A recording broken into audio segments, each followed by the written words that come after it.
राष्ट्रवादी कांग्रेस शरद पवार गुट विधायक रोहित पवार ने पुणे में मीडिया से बातचीत के दौरान कुकड़ी, सीना और पुरंदर जल योजनाओं को लेकर सरकार को घेरा और पानी के सही नियोजन की मांग की।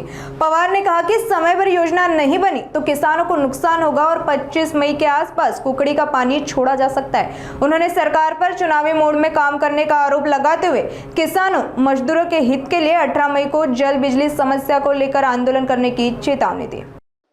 डिझेल आज मिळत नाही, तिथं राशन केलं जातंय डिझेल आणि शेतकरी जेव्हा डिझेल पंपावर जातोय तेव्हा सांगितलं जातं अजिबात तुम्हाला त्या ठिकाणी मिळणार नाही। ही आजची परिस्थिती आहे।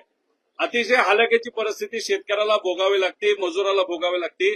लाईटच्या बाबतीत सुद्धा जेव्हा लाईट पाहिजे 6 ते 9 तेव्हा लाईट दुर्दैवाने त्या ठिकाणी दिली जात नाही, जेव्हा दुधाचा वेळ असतो।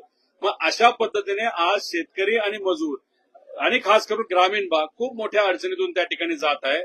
म्हणूनच 18 तारखेला सकाळी 10 वाजता आम्ही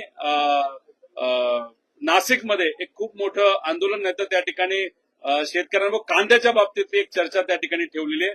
त्यामुळे जिथं कुठे शेतकरी अडचणी तिथं आम्ही अशा पद्धतीने आम्ही सर्वजण त्या ठिकाणी काम करत आहोत। सकाळपासून एक बातमी आहे, मला काय वाटतं की हे जे सर्व प्रमुख नेते आज जे भेटले ते अतिशय महत्वाचे मोठे अनुभवी नेते आहेत।